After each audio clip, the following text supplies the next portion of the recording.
te que superar, por ser quien no olvida y no ha de olvidar, patria, bandera y sentir nacional. Cumpliendo un sueño de niño estoy, cantando el nombre de Juan Perón, pues de mi tierra fue benefactor, y no seré yo quien lo olvide, no. Bueno, en este segundo programa Renacimiento Nacional, programa que hacemos con Hugo Melgarejo y con César Trejo, y voy a realizar algunos comentarios que en cierto sentido tienen la intención de darle un contexto geoestratégico, es decir, de poder desplegado en el espacio, a los grandes temas y a los grandes problemas nacionales. Entre otros, uno de los problemas fundamentalísimos de la República Argentina, el que se conversó en el programa pasado con el profesor Alejandro Olmos Gaona, el problema de la deuda externa. La deuda externa no es un problema puramente económico, como pensaría algún autor marxista por ahí, un problema de déficit, o algún autor liberal, ¿no? Como la economía tiene déficit, contraigo la deuda y demás. No, la deuda externa es un problema de primer nivel político. Por eso es una deuda que tiene la nación argentina en relación a los bancos. ¿Qué bancos? Bueno, por supuesto, los bancos norteamericanos, los bancos ingleses, la conjunción de esos bancos. ¿Y quién protege a esos bancos? Naturalmente, los protege el poder militar, el instrumento militar y países, ¿no?, que tienen unas clases dirigentes que las han ido cambiando y demás, pero que en términos generales han logrado lo que nosotros trabajamos para lograr en la Argentina, que es un núcleo permanente de pensamiento nacional que defienda siempre a los intereses argentinos, tanto a los intereses generales del país como en particular a los intereses de las clases trabajadoras, que son las clases en las que finalmente se descarga toda la furia del pago de la deuda externa, que es una verdadera esclavización. En ese sentido, entonces, quiero señalar algo que en otra ocasión lo hemos llamado el retorno de los ingleses, el retorno de los británicos. Los británicos en rigor nunca se fueron, pero cuando se decide el Brexit, es decir, la salida de la Unión Europea, hay una serie de decisiones, particularmente una decisión que es Gran Bretaña global, que podría llamarse Gran Bretaña imperial, ¿verdad?, de retomar la política histórica de Gran Bretaña en relación a todos los teatros, diríamos así, los teatros geográficos o espacios geopolíticos del mundo. Estuve tentado a decir teatro de operaciones, porque ellos naturalmente contemplan el uso del instrumento militar. Entonces, el primer ministro era Boris Johnson, ¿no?, el que fue naturalmente el culpable de la continuidad de las operaciones de Ucrania, que han llevado a Ucrania a una catástrofe humanitaria, una gran derrota, porque Ucrania estaba, como hoy día se sabe, a punto de firmar la paz con la Federación Rusa, de firmar una paz conveniente y equilibrada, y fue la visita de Boris Johnson a Kiev, ¿no?, y al empleado Zelensky, lo que determinó que Ucrania continuase operando militarmente, bueno, estando a 2 años vista en un verdadero desastre. Y eran los famosos centros de tanques de pensamiento, los think tanks británicos sobre todo, los que decían que en marzo del año pasado ya, es decir, en marzo del año 2023, Zelensky iba a desfilar en la Plaza Roja, ¿no?, y con el desfile de la victoria. Lejos de eso está la guerra en lo fundamental en cuanto al cumplimiento de los objetivos, los ha ganado Rusia, por más que sigan operaciones, ¿no?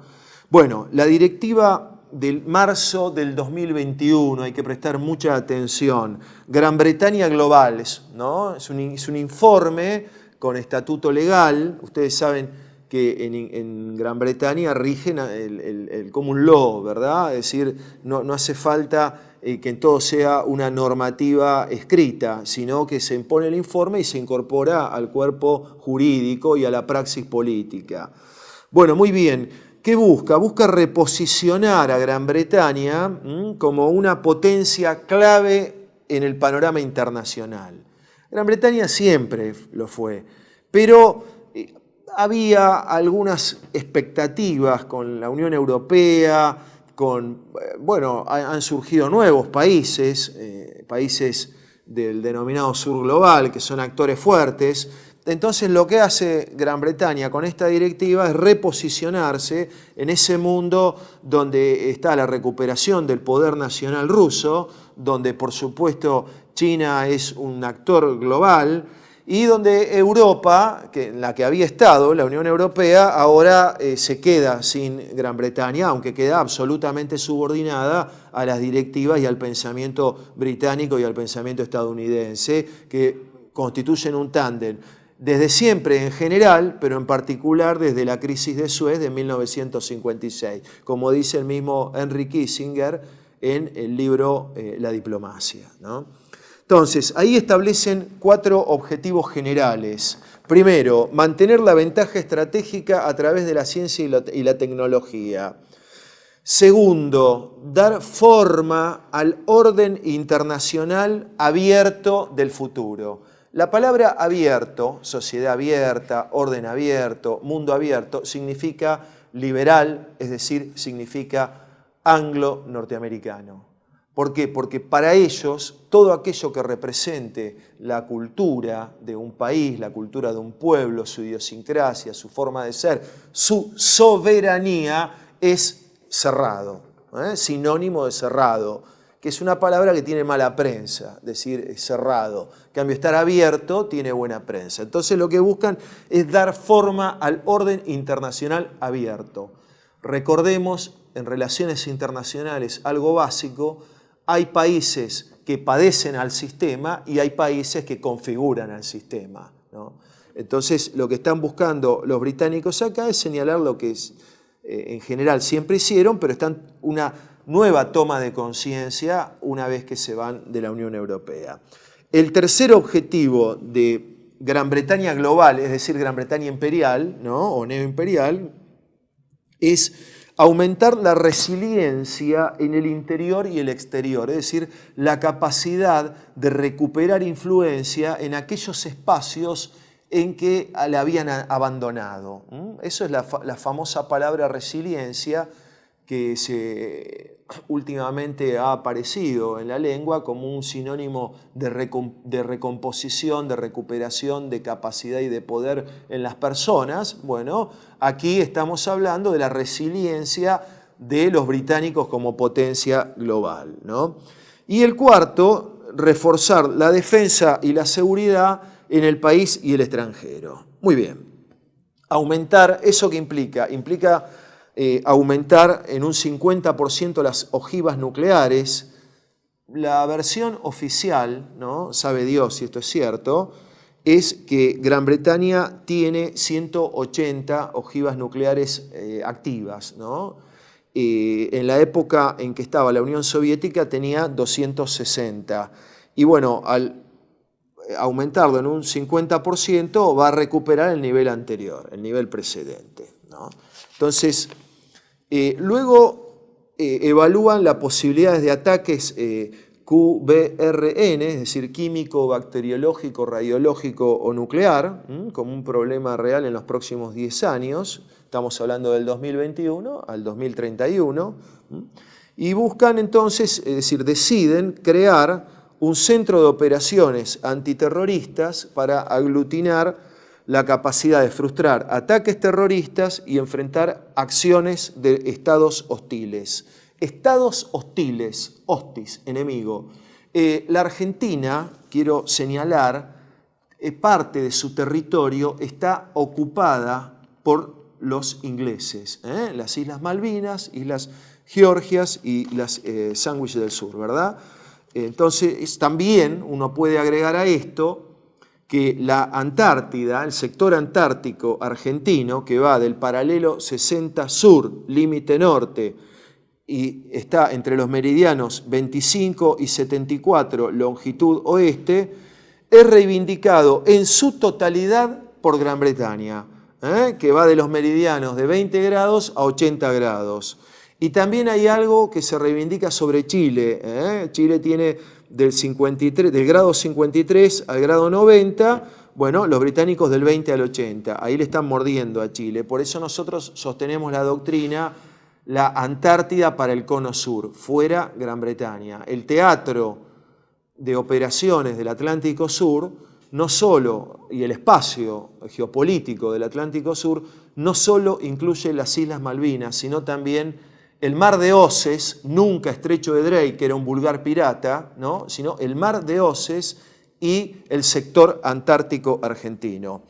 En esa revisión de esa directiva geoestratégica, donde, insisto, se habla de enfrentar las acciones de los estados hostiles, uno de los cuales potencialmente es la Argentina, porque lo ha sido históricamente, se presenta a Rusia antes de la operación especial, porque la guerra se produce en el 2014, luego de los hechos de la crisis del Maidán 2013-2014, se presenta a Rusia como una amenaza activa y a China como un desafío sistémico. Rusia, amenaza activa, China, desafío sistémico. Dicen que no hay duda que China va a constituir en el futuro un gran reto para una sociedad abierta, una open society, ¿no? Como diría Soros. Y luego hay una directiva especial, específica, que a nosotros nos compete, toda nos compete, pero esta específicamente, que es reforzar y mantener en alta consideración los 14 territorios británicos de ultramar, que si ustedes miran el mapa, van a estar ubicados en los estrechos, en los pasos interoceánicos, ¿no? Es un modo de controlar el mundo. Por ejemplo, Gibraltar, ¿no?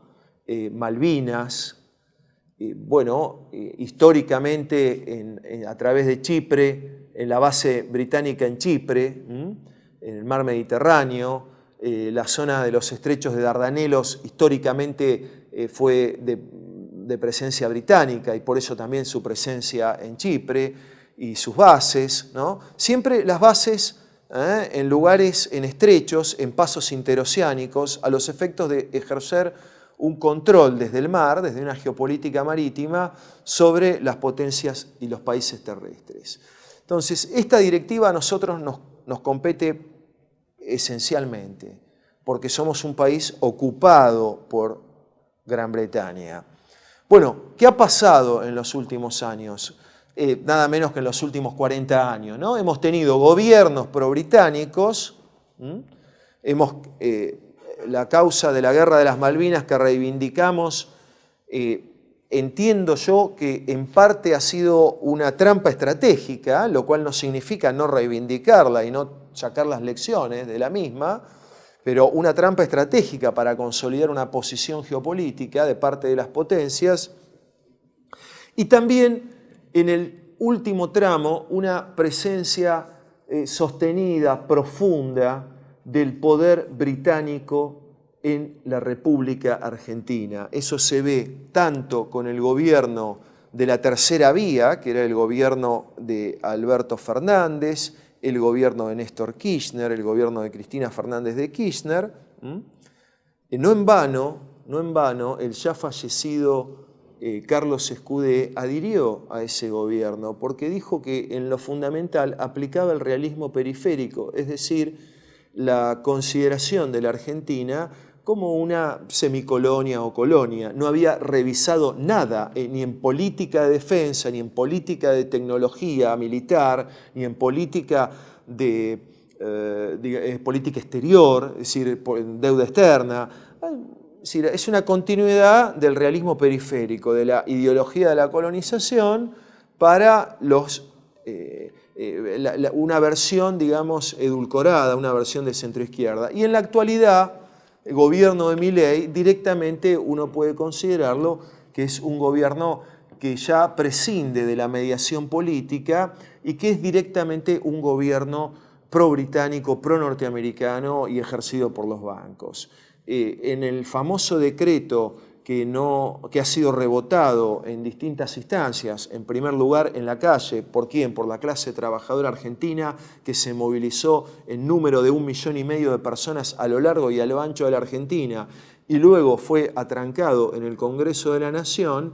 En ese decreto, bueno, está bien claro qué empresas se benefician y qué sector financiero, etcétera, se benefician decreto por decreto, ¿no? Del famoso DNU y de la ley, la mega ley ómnibus, bases, etcétera. Bueno, nosotros, desde este programa, desde este espacio de diálogo y de discusión, que es la que refleja en parte una discusión que estamos dando con muchos otros compañeros y muchas compañeras de todo el interior y de todo el país, de distintas agrupaciones, lo que pensamos es que el campo nacional tiene gremios, tiene sindicatos, ¿no? que defienden a los trabajadores, está muy bien, pero necesita imperiosamente una representación política. La crisis del pueblo argentino y la crisis del campo nacional es la crisis de conducción del campo nacional. Todos los partidos políticos, incluyendo el Partido Justicialista y los remedos de pejotita que arman los Pichetto, los Moreno y toda esa banda, todos los partidos políticos están comprometidos con el proceso de dependencia y de esclavización. Cuando vemos miseria en las calles de Buenos Aires, cuando vemos miseria en las calles de la Argentina, violencia en las calles de Rosario, violencia, pobreza, miseria en el conurbano y en todas las ciudades de la Argentina, cierre de fábricas, desocupación, cierre de obradores, etc., hay que mirar el problema político. Somos un país dependiente y nosotros desde acá hacemos nuestro modesto aporte junto a muchos otros en distintos lugares de la Argentina para la reconstrucción del movimiento nacional y la puesta en marcha de un proyecto nacional que pulverice toda esta basura y ponga en pie a una Argentina soberana, una Argentina libre y una Argentina justa. Y no seré yo quien lo olvide, no. Bien, continuamos entonces con el programa. Agradecemos a Pablo Ansaldi la introducción que hizo del mismo y hoy lo vamos a entrevistar a César Trejo. César Trejo, combatiente de Malvinas, actualmente conduce el Observatorio Malvinas en la Universidad de Lanús, es fundador de la primera Federación de Combatientes de Malvinas, participó activamente en la Comisión de Familiares de Caídos en Malvinas, que tuvo la honrosa y difícil tarea de la construcción del cementerio de Darwin, y permanentemente ha dado testimonio de seguir combatiendo por la causa. Bienvenido, César. Gracias, Hugo. Muy importante la introducción que dio Pablo Ansaldi, porque sin comprender el pensamiento estratégico del enemigo es muy difícil pararse, ¿no? El general Perón decía claramente que la verdadera política era la política internacional. Sí. Y Malvinas es una causa que, además de definirnos identitariamente, culturalmente, de ser una causa histórica del pueblo argentino que atraviesa los 2 siglos de la historia argentina, también nos pone claramente esa disyuntiva de si queremos ser nación o queremos habituarnos y acostumbrarnos a ser una colonia. Y hoy más que nunca está esa disyuntiva, ¿no? Está en plena vigencia, ¿no es cierto? Sí, el pueblo argentino guarda en su corazón la causa Malvinas y me parece importante comenzar esta conversación acerca de qué significa hoy Malvinas en términos de soberanía nacional. Bueno, Malvinas es, como dice el gran amigo y maestro Marcelo Gullo, la parte visible de un sistema de dominación invisible. En Malvinas nosotros tenemos un ejército de ocupación extranjera con 4 bases militares, la más importante del hemisferio sur, que tiene la OTAN. Y allí, obviamente, el enemigo es visible, habla otro idioma, responde a otro comando, tiene otros objetivos políticos, estratégicos, y ejerce de alguna manera su jurisdicción ilegal sobre todo el Atlántico Sur. Malvinas, en ese sentido, es el principal conflicto territorial que subsiste en el mundo, porque abarca una superficie total de más de 3 millones de kilómetros cuadrados, si contamos las Islas Malvinas, la San Pedro, la Sándwich del Sur, las plataformas correspondientes de esas 3 bloques de archipiélagos y obviamente la proyección antártica que tiene, que esto también lo tenía muy en claro el general Perón allá por la década del 50 del siglo pasado, cuando contaba en broma, decía, cuando se encontró con el embajador británico y hablaron de la Antártida, y el embajador británico dijo, bueno, la Antártida es nuestra porque estamos en Malvinas. Y entonces Perón le dijo, pero usted me hace acordar a aquel que me robó el perro y al día siguiente me vino a pedir que le devolviera la correa. Sí, claro, las Malvinas y la Antártida es una misma unidad geopolítica. Lo tienen claro hace muchos años los británicos, lo tenía en claro en esa época el general Perón, y nosotros muchas veces lo hemos olvidado, pero ahora tiene absoluta vigencia, y quien domina ese portaaviones natural, que son las Malvinas, domina la proyección antártica. Por eso Gran Bretaña, hace poco tiempo, ha realizado una serie de, hace unos años, declaró todos los mares y el territorio antártico como tierras de Isabel II de Inglaterra, por la extinta, fallecida ex reina, pirata, y por eso también ahora se toman la atribución de declarar a 160.000 kilómetros cuadrados del Atlántico Sur como área marítima protegida por ellos, ¿no?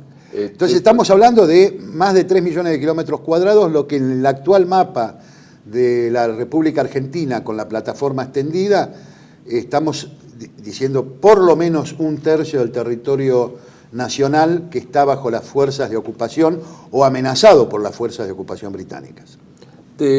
Para precisar, ¿qué implica de que ellos ocupen ese territorio en cuanto a franquicias económicas, pasos? Bueno, hace muchos años también Perón había dicho que venían las potencias del norte, habían agotado los bienes naturales en el norte, llámese pesca, llámese hidrocarburos, y él vaticinaba que iban a venir por los lugares donde no se habían agotado o depredado. Bueno, efectivamente eso ocurrió y está ocurriendo, y Gran Bretaña, al estar ocupando ilegalmente los archipiélagos argentinos, también ejerce ilegítimamente el otorgamiento de licencias de pesca, que es con lo que se han de alguna manera financiado la ocupación durante estos casi 42 años de posguerra, especialmente hace unos 30 años, y son muchos millones de dólares anuales con los cuales ellos recaudan otorgando licencias, fundamentalmente a España. El Reino de España es lo que algunos llaman la madre patria, ¿no? Es una madre bastante maltratadora de sus hijos, ¿no? Porque es la puerta de entrada de todo el langostino y la pesca y el calamar de las Islas Malvinas, que España se lleva, pesca en el Atlántico Sur, tanto bajo las licencias ilegales que otorga la potencia ocupante de las Islas Malvinas, como obviamente también las flotas en la milla 201 en adelante de nuestro mar. Pero también está Taiwán, está China, está Corea, hay muchos países del mundo. Bueno, eso es, o sea, es una pequeña fortuna. Ingreso. Sí, a tal punto que los isleños, que son los conocidos como los kelpers, tienen una renta per cápita comparado al sultanato de Bahrein, de Omán o demás, porque claro, son muy pocos y esas licencias, esos dineros que ingresan ilegalmente a las islas, tienen un sistema de reparto en las islas y bueno, tienen un nivel de vida increíble. Pero además, hace muchos años han realizado exploraciones, sobre todo la Rockhopper Exploration Limited, en la cuenca Malvinas Norte, que es denominada Sea Lion, los mares correspondientes de Malvinas, y en estos momentos se están anunciando que a partir de este año y el 2025 van a iniciar la explotación offshore. Que no hicieron antes porque realmente las condiciones de los precios internacionales del crudo no daban como para... porque el offshore siempre es más caro que otros yacimientos.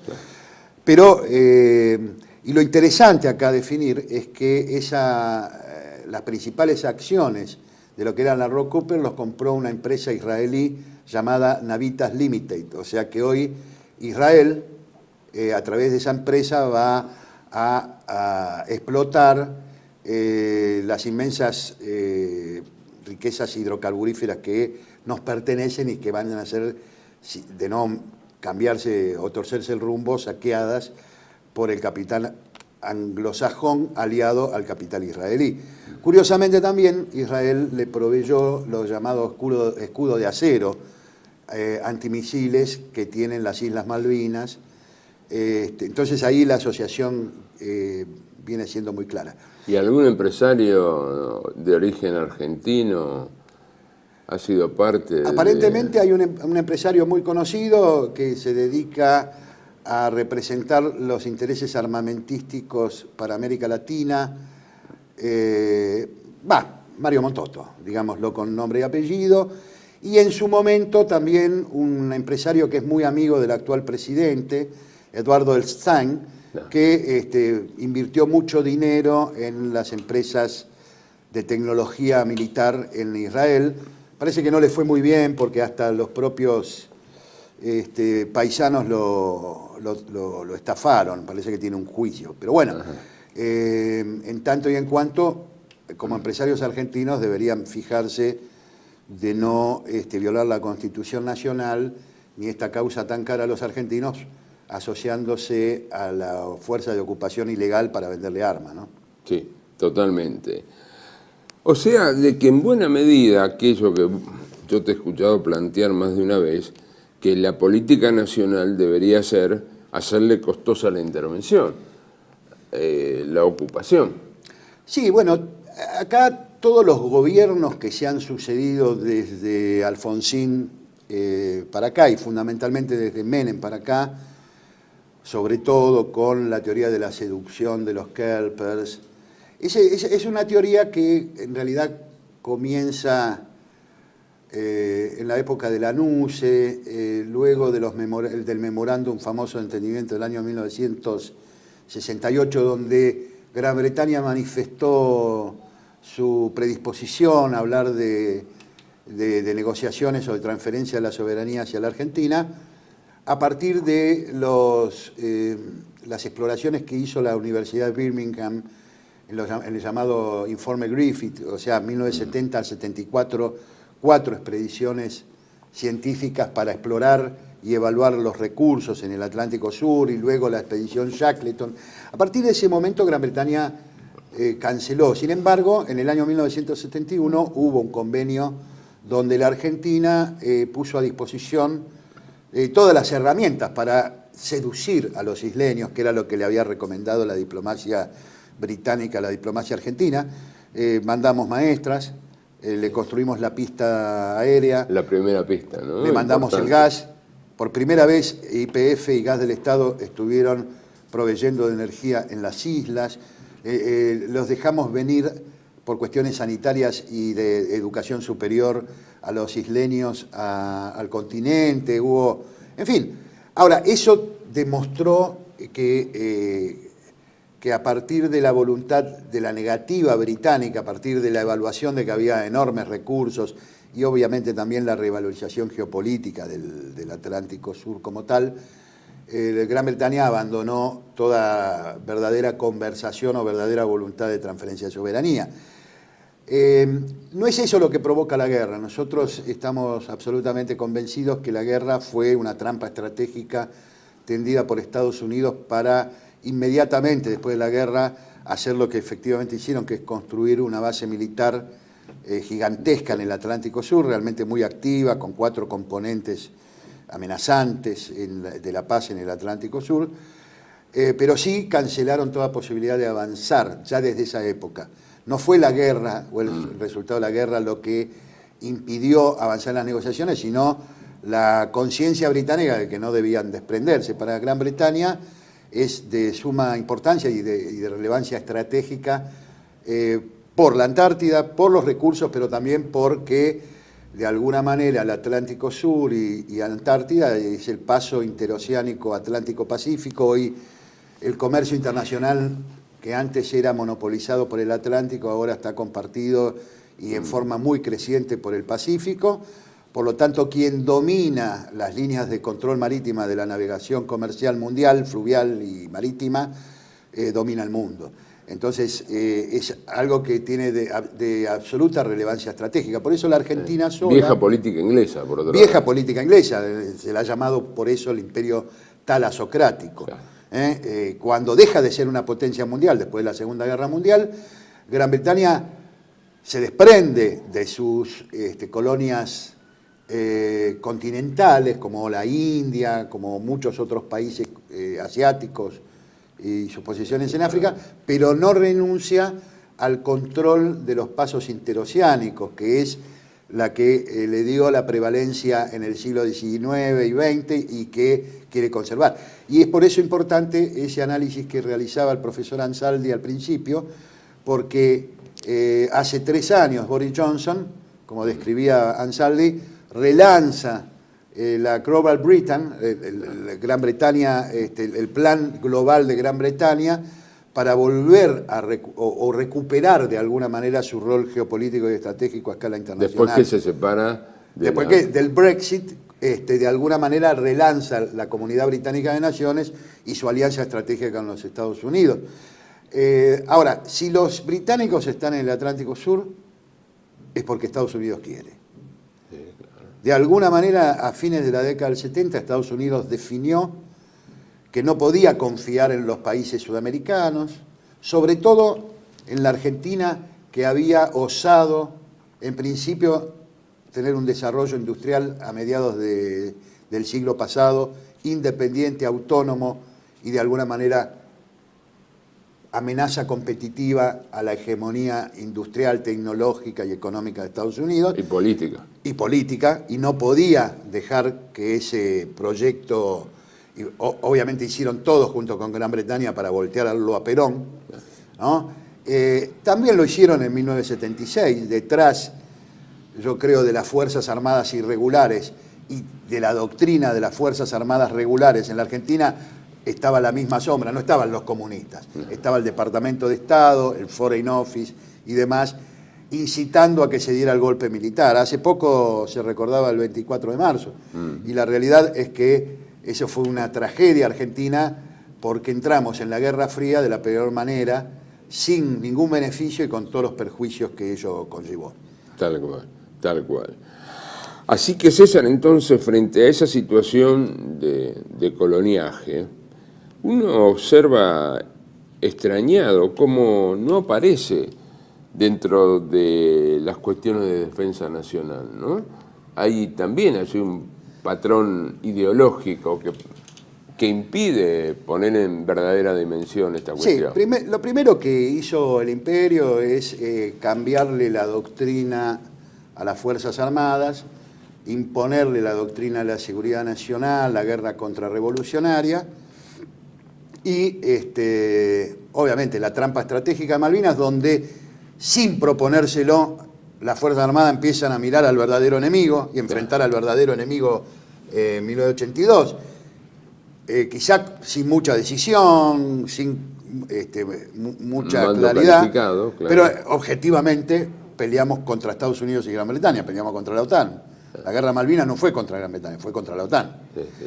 Eso, ¿qué pasó? Despertó la admiración de todos los pueblos del sur del mundo, empezando por la Patria Grande, por la Unión, por los países sudamericanos, por los países hispanoamericanos, pero también de todo el sur del mundo la admiración, porque la Argentina, un país que no estaba en el radar, digamos, de las potencias medianas para abajo, se enfrenta a las más grandes potencias militares, económicas y políticas del mundo, y eso despertó una enorme admiración y conmovió al mundo en esos 74 días. Ahora, ¿aprendieron las Fuerzas Armadas las lecciones? Bueno, no se los permitió, primero porque hubo conducciones desmalvinizadoras apenas concluyó la guerra, Brignone, Nicolaides, y después todas las conducciones militares fueron desmalvinizadoras. Y por supuesto la dirigencia política in totum, digamos, desde Alfonsín para acá hubo una desmalvinización. Quizás algunos tuvieron algún gesto con los veteranos, nos dieron las leyes que nosotros promovíamos las sancionaron, como la época de Menem o Kirchner, pero en sustancia el sistema de producción cultural, educativa, lo que podríamos decir la producción simbólica en la Argentina estuvo en manos de los esbirros o los agentes o los sirvientes del Imperio Británico. La desmalvinización ha sido prácticamente pensada por la inteligencia británica y ejecutada por agentes argentinos, ¿no? ¿Y qué procuraba la desmalvinización y qué procura todavía? Porque todavía subsiste enormes bolsones desmalvinizadores. Bueno, primero culpar a la Argentina de la guerra, cuando en realidad, culpar a la víctima de la violación y no al victimario. Es decir, acá el victimario es el colonialismo anglo-norteamericano.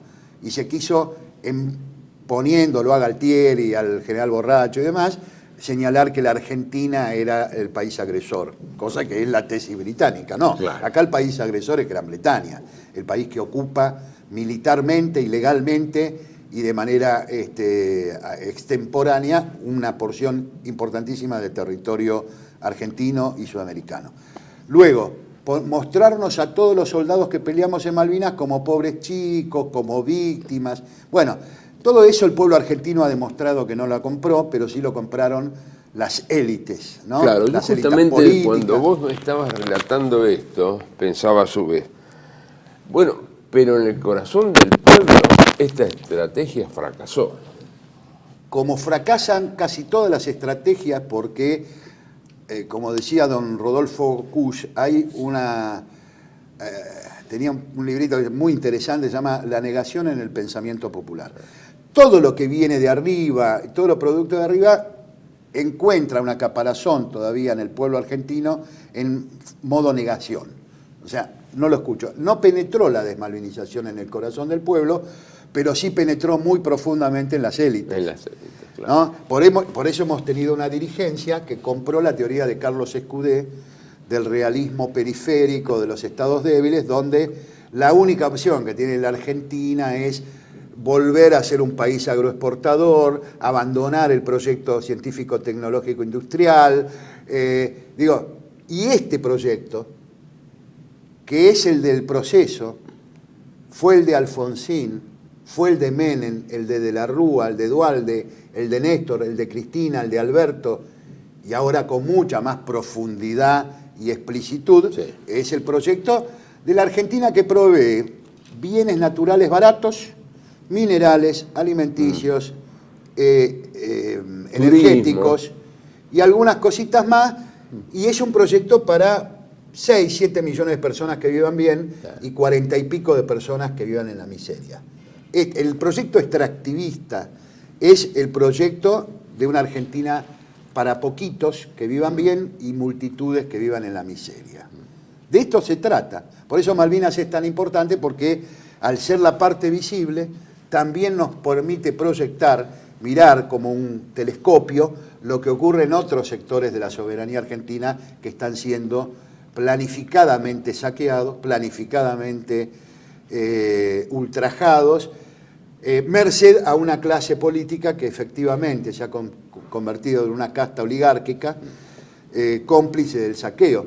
Lamentablemente también en esta hay que meter al Partido Justicialista, que se ha convertido en los últimos años en el mejor administrador del saqueo, sí, porque con la farsa de defender la justicia social, la independencia económica, la soberanía política, se han convertido en administradores más de la semicolonia o de la colonia. Sí, ¿no? como todas las élites, ¿no? Como todas las élites. Como todas las élites. Bueno, por eso... No hacemos extensivo esto a la inmensa cantidad de buena gente que en los distintos espacios de los distintos partidos. Exactamente. No estamos hablando de las bases, claro, ni del pueblo, estamos hablando de los que de alguna manera participaron. Yo no, vos me conocés, Hugo, yo no tengo pelos en la lengua, pero nosotros tuvimos casi 10 años un presidente de un partido justicialista que fue el mejor empleado de la Barrick Gold de los últimos 30 años, claro, como Gioja y su hermano.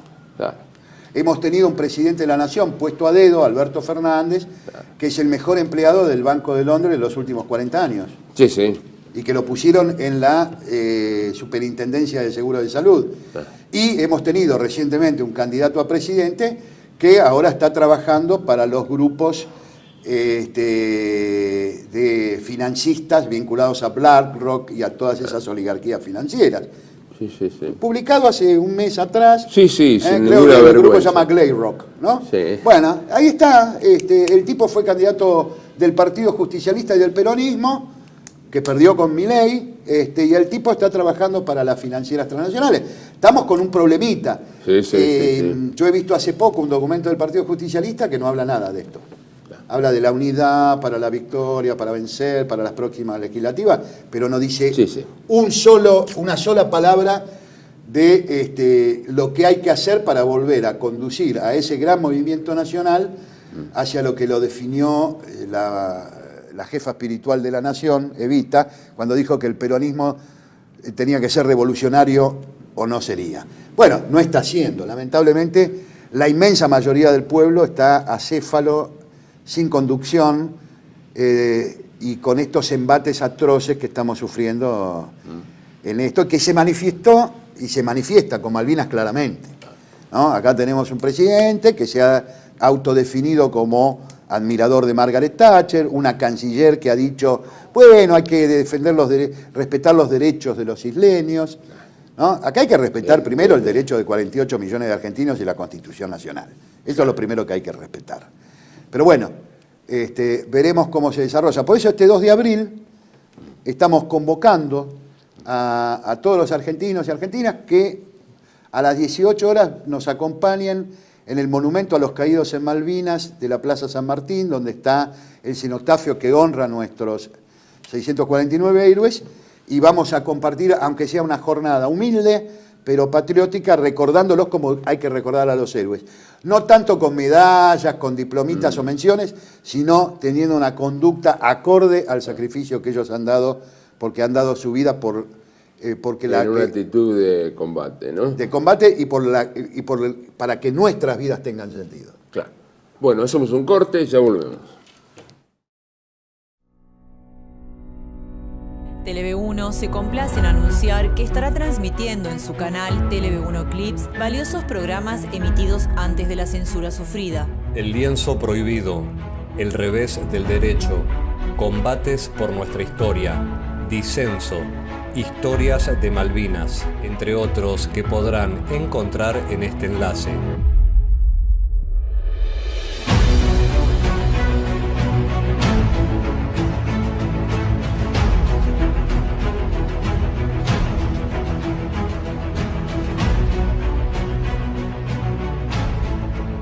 Agradecemos su aprovechamiento y difusión.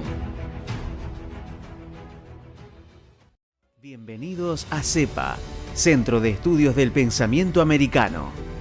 Nuevo sitio web de cursos de formación en política, filosofía, historia, literatura, geopolítica, religión, psicología y más. Cursos de formación que reflejan el verdadero pensamiento americano. Lo invitamos a elegir el curso de su agrado ingresando en www.cepa.la.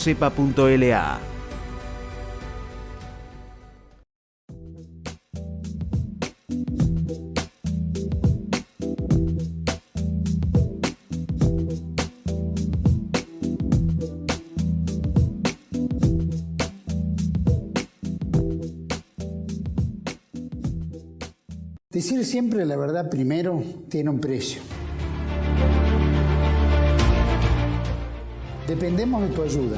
TLB1, toda la verdad primero.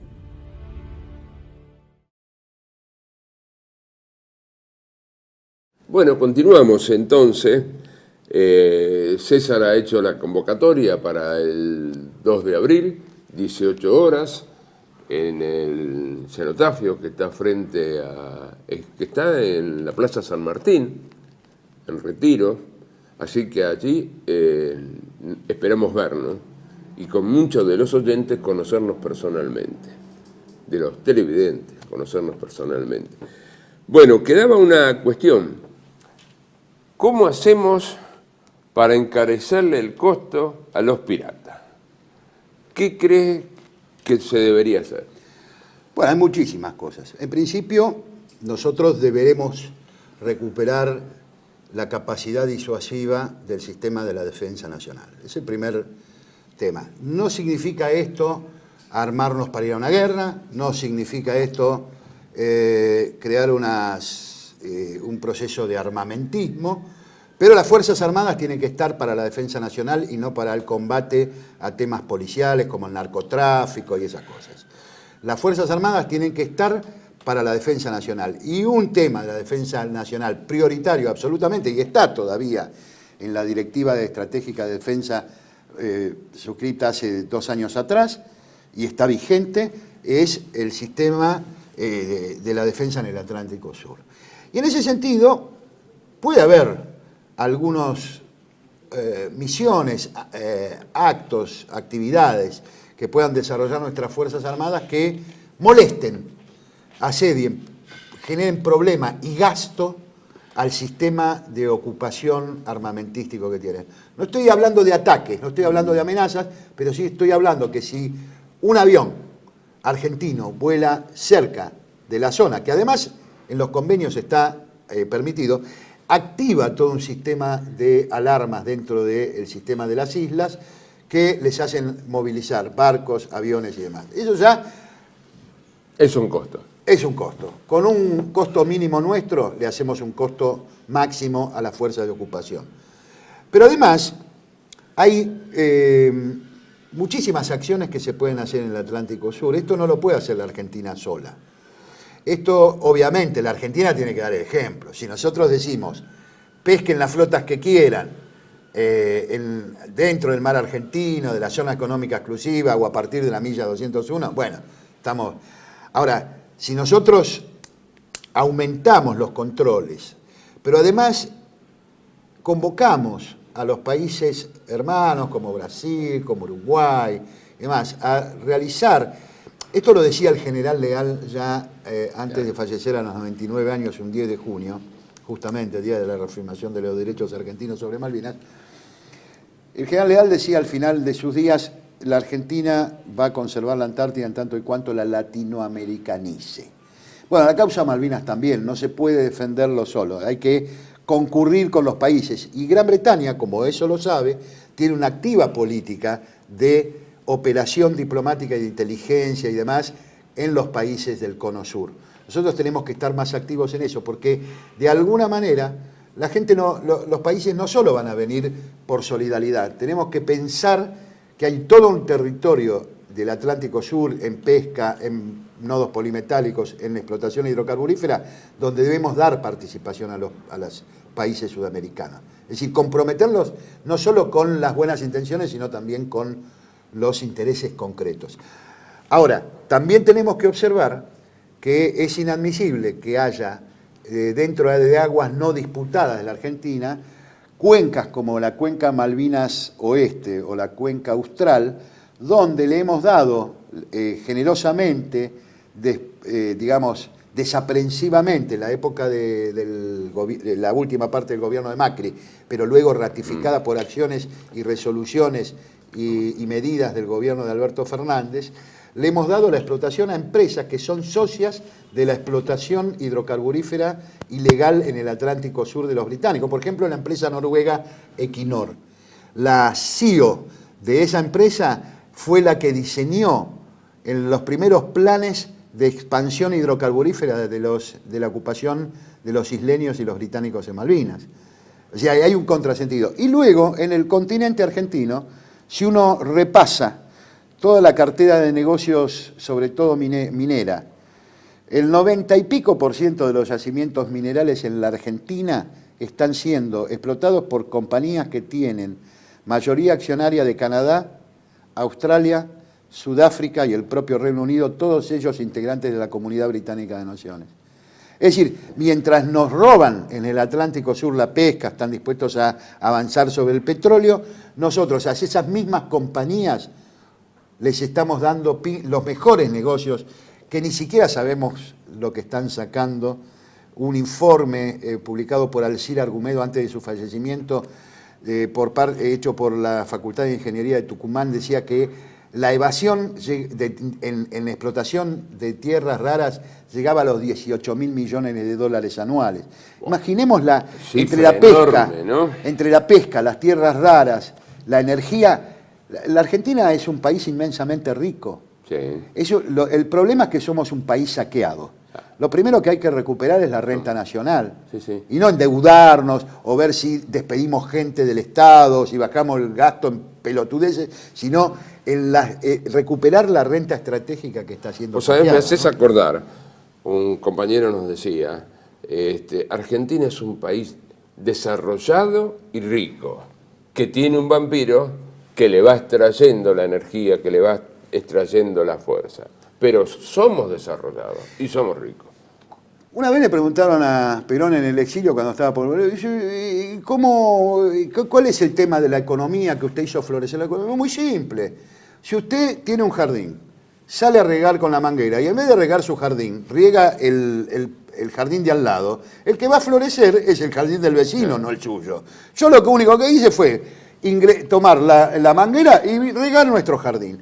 Y esto es lo que... El problema es que todos, la clase dirigente argentina, lo único que hacen es ser cómplices del saqueo de la oligarquía internacional del dinero. Lo que hay que terminar es con esa sangría, con ese regar para otro lado y secar las arcas de la Argentina y de los argentinos y de los trabajadores y todos aquellos que, gente de bien, porque son gente de trabajo, y hoy no pueden ni siquiera acercarse a la dignidad mínima que cualquier ser humano tiene que tener. Entonces, encarecer los costos de la ocupación significa revisar cuántas de esas compañías que son cómplices del saqueo en el Atlántico Sur están... Y cuando Gran Bretaña tiene dos formas de entender. O por la fuerza, no estamos en condiciones, lo intentamos hace 42 años, no teníamos conducción adecuada y no nos fue bien. Y la otra es el bolsillo. La otra cosa que cuida muy bien Gran Bretaña es el bolsillo. Cuando le hagamos entender a los británicos que si quieren de alguna manera tener alguna posibilidad de negocios en el Atlántico Sur, van a tener que arreglar con la Argentina y con los países de América del Sur, y si no, no, ahí va a ser el momento en que se van a sentar. Con papelitos, con protestas, con frases más altisonantes o menos altisonantes, no hacemos nada. Lo que hay que hacer son, como decía don Hipólito Yrigoyen, las efectividades conducentes. Tocar la víscera más sensible, que es el bolsillo. Bueno, muchísimas gracias, César.